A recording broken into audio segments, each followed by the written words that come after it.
Assalamualaikum warahmatullahi wabarakatuh. Saya Fitriana Faulan dengan NIM T 2018-1174. Di sini saya akan mempresentasikan dan menjelaskan tentang implementasi dan tahapan pembelajaran fikih di madrasah pada mata kuliah pembelajaran fikih di madrasah kelas A4 semester 6 Prodi Pendidikan Agama Islam.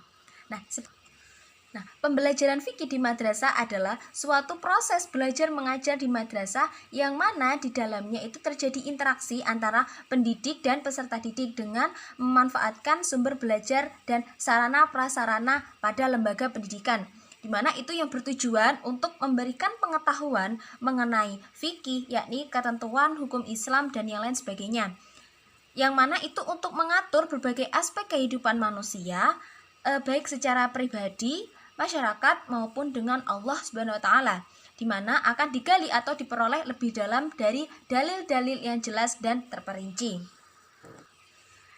Selanjutnya yaitu mengenai tujuan dasar pembelajaran fikih di madrasah. Tujuan dasarnya yaitu untuk menumbuhkan dan meningkatkan keimanan melalui pemberian dan pemupukan pengetahuan, penghayatan, pengamalan, serta pengalaman peserta didik dalam aspek hukum, baik yang berupa ajaran ibadah maupun muamalah. Jadi, dalam merumuskan tujuan dan pembelajaran ini haruslah diperhatikan beberapa aspek, yaitu aspek kognitif, aspek afektif, dan psikomotorik. Di mana di dalam dunia pendidikan di Indonesia terdapat rumusan tentang tujuan pendidikan nasional, dan rumusan tersebut tertuang dalam Undang-Undang Republik Indonesia Nomor 20 Tahun 2003, Pasal 3 tentang Sisdiknas yang berbunyi, pendidikan nasional bertujuan untuk berkembangnya potensi peserta didik agar menjadi manusia yang beriman dan bertakwa kepada Tuhan Yang Maha Esa, berakhlak mulia, sehat, berilmu, cakap, kreatif, mandiri, dan menjadi warga negara yang demokratif serta bertanggung jawab. Jadi, mengapa pembelajaran fikih ini merupakan bagian dari pendidikan Islam yang mana di dalamnya itu berupa ajaran ibadah maupun muamalah, sehingga menjadi manusia muslim yang terus berkembang dalam hal keimanan, ketakwaannya kepada Allah, serta berakhlak mulia dalam kehidupan pribadi, masyarakat, berbangsa, bernegara, serta untuk dapat melanjutkan pada jenjang pendidikan yang lebih tinggi. Selanjutnya yaitu mengenai fungsi dasar pembelajaran fikih. Pembelajaran fikih ini diharapkan menghasilkan manusia yang selalu berupaya menyempurnakan iman, takwa, dan akhlak, serta aktif membangun peradaban dan keharmonisan kehidupan, khususnya dalam memajukan peradaban bangsa yang bermanfaat. Di sini ada beberapa fungsi dari pembelajaran fikih di madrasah. Di antaranya yaitu yang pertama, penanaman nilai dan kesadaran beribadah peserta didik kepada Allah, di mana itu sebagai pedoman mencapai kebahagiaan hidup di dunia dan juga di akhirat. Yang kedua yaitu pengembangan keimanan dan ketakwaan kepada Allah, serta akhlak mulia peserta didik seoptimal mungkin.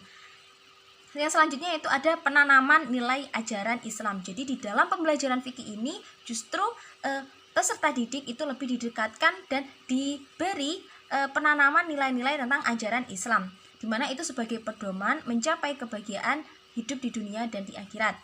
Dan penyesuaian mental peserta didik terhadap lingkungan fisik dan sosial melalui ibadah dan muamalah. Jadi pembelajaran fikih ini diberikan dengan mengikuti tuntunan bahwa agama yang diajarkan kepada manusia dengan visi untuk mewujudkan manusia yang bertakwa kepada Allah Subhanahu wa taala dan berakhlak mulia, serta bertujuan untuk menghasilkan manusia yang adil, jujur, berbudi pekerti, saling menghargai, dan yang lain sebagainya. Kembali lagi kepada tujuan yang tadi, fungsinya yang tadi, yaitu pembelajaran fikih itu diharapkan menghasilkan manusia yang selalu berupaya menyempurnakan iman, takwa, dan akhlak, serta aktif membangun peradaban dan keharmonisan kehidupan, khususnya dalam memajukan peradaban bangsa yang bermartabat. Manusia yang seperti itu diharapkan tangguh dalam menghadapi tantangan, hambatan, dan perubahan yang muncul dalam pergaulan masyarakat khususnya, apalagi pada era modern atau serba teknologi. Di sini mengapa ini manusia harus benar-benar tangguh dalam menghadapi tantangan dan perubahan karena dalam pergaulan masyarakat itu baik lingkup lokal, nasional, regional maupun global, pendidik itu diharapkan dapat mengembangkan pembelajaran sesuai dengan standar kompetensi atau SK dan kompetensi dasar atau KD.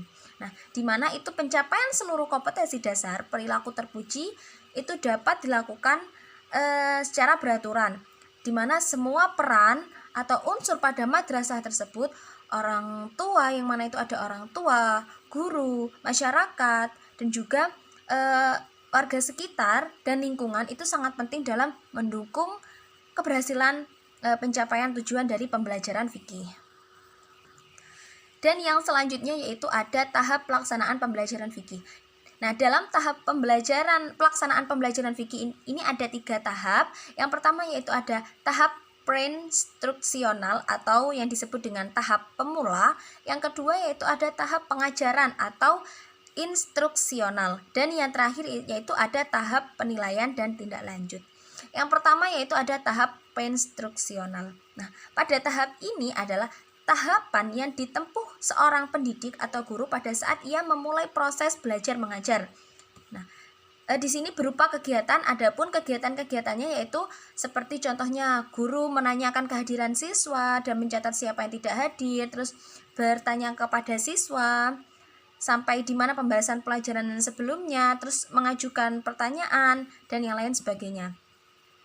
Nah, tujuan dari tahapan ini adalah untuk mengungkapkan kembali materi pembelajaran yang sebelumnya sudah diajarkan atau sebelumnya sudah diterangkan, dan sampai mana batas sampai mana batas peserta didik itu memahami materi sebelumnya serta menghubungkan materi pembelajaran yang akan diberikan pada hari itu juga. Tahap yang kedua adalah tahap instruksional. Nah, tahap kedua ini disebut juga dengan tahap pengajaran atau tahap inti, yakni tahapan memberikan bahan pelajaran yang telah disusun guru sebelumnya. Nah, secara umum dapat diidentifikasi beberapa kegiatan, diantaranya yang pertama seperti guru menjelaskan pada siswa tujuan pengajaran yang harus dicapai siswa. Terus yang kedua bisa menuliskan pokok materi yang akan dibahas pada hari itu, dan diambil dari sumber mana buku yang dikembangkan. Terus membahas pokok materi yang telah dituliskan serta memberikan contoh yang konkret pada pokok materi. Jadi pada tahap yang kedua ini lebih fokus kepada materi.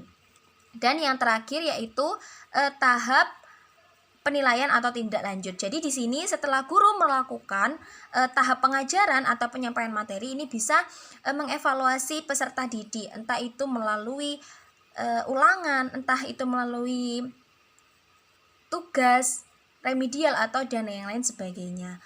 Mungkin itu saja yang dapat saya sampaikan, kurang lebihnya saya mohon maaf. Wallahul muwaffiq ila aqwamit thoriq. Wassalamualaikum warahmatullahi wabarakatuh.